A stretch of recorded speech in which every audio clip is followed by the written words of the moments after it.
serbu di SD Strada. Di sana ada periksa.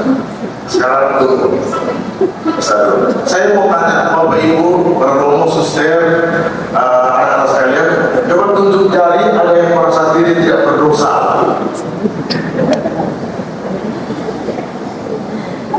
Di toko jari tidak ada ya. Bagi kita semua yang ada di sini adalah manusia yang berdosa. Bapak Ibu sekalian, sudah kita lahir, Tuhan itu mendatangkan kita, menghadirkan kita di dunia itu bukan sebagai malaikat. Kita dihadirkan, dilahirkan di dunia itu sebagai manusia. Oleh karena kita dihadirkan sebagai manusia, maka siapapun kita pasti memiliki kelebihan dan kekurangan masing-masing. Dan kelebihan serta kekurangan kita itu akan tampak dalam sifat-sifat, perkataan dan perbuatan kita yang kita tunjukkan dalam kehidupan sehari-hari, baik disadari, disengaja atau tidak. Jadi, siapapun kita, sejelek-jeleknya kita, sejahat-jahatnya orang, pasti adalah aspek baik dalam hidupnya. Sebaliknya, sebaik-baiknya orang, ya, tidak ada yang suci di dunia ini, pasti ada aspeknya yang kurang baik. Karena kedua hal ini ada dalam diri setiap kita. Terus, apa yang baik dan tidak baik ini akan mempengaruhi kita dalam kehidupan sehari-hari, dalam kebersamaan dengan orang lain. Maka dimulai yang namanya dosa dan kesalahan. Kalau seandainya kita hidup sendirian, maka dosa itu tidak akan ada, ya. Tapi karena ini kita dalam makhluk sosial, hidup bersama dengan orang lain, selalu berrelasi dengan sesama, maka dimulai yang namanya dosa dan kesalahan. Sebagai anak-anak Allah, ketika kita tahu dan menyadari bahwa kita adalah manusia yang berdosa, maka kita perlu melakukan satu hal, yaitu usaha untuk bertobat. Ternyata Bapak Ibu saudara-saudari, para suster dan para romo, pertobatan ini penting. Ya, saking pentingnya, maka Yesus perlu mengatakan bahwa kita harus bertobat.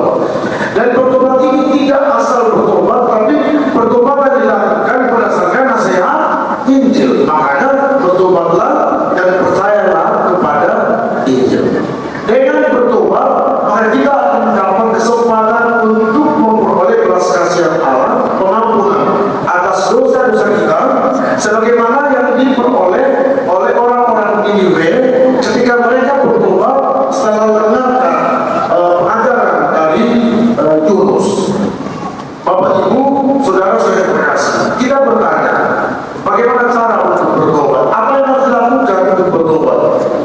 Yang pertama, kita harus menyadari bahwa kita telah berbuat pelanggaran, melakukan kesalahan, dan melakukan hal-hal yang tidak sesuai dengan kehendak Allah. Jadi niat sadaran bahwa kita telah berbuat dosa dan salah. Setelah itu, yang kedua, harus memiliki niat untuk memperbaiki.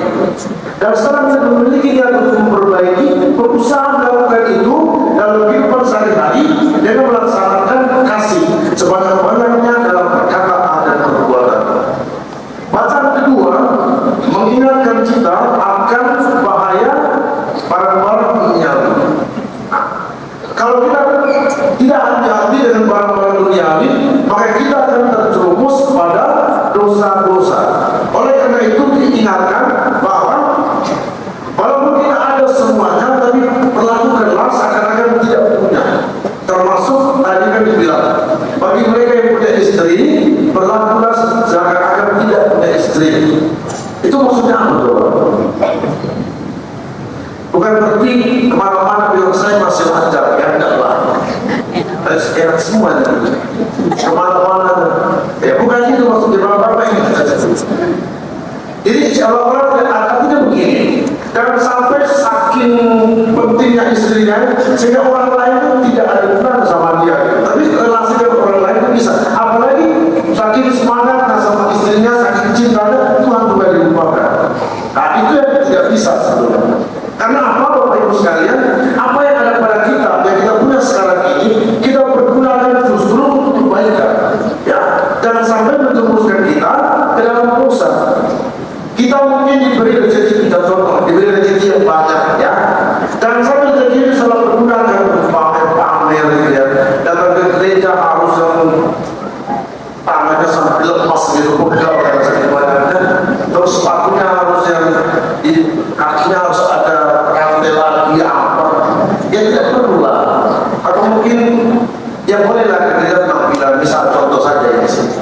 Jangan sampai rantai nggak boleh, terus gede ini ya kayak mana gitu. Terus kalau di bajunya kelihatan gitu. Ya tidak perlu. Itu yang tidak boleh sebetulnya. Tapi kalau mau pakai ya boleh silakan. Tapi baca gitu. Ya tidak mungkin lagi kalau tumpang cangkri juga enggak. Jadi pergunakanlah untuk kebaikan. Apalagi tahun ini kan kita ada tema Agnes itu adalah solidaritas. Jadi kesempatan bagi kita untuk membagikan apa yang kita miliki, sehingga apa yang memberikan kepada kita rezeki itu tidak menjadi bumerang bagi kita ketika kita salah menggunakannya. Berada kemana-mana terus pamer-pamer, ketemu dengan orang ini, ketemu dengan orang yang minta 1.000 rupiah, ada dikasih. Ya apa lagi itu?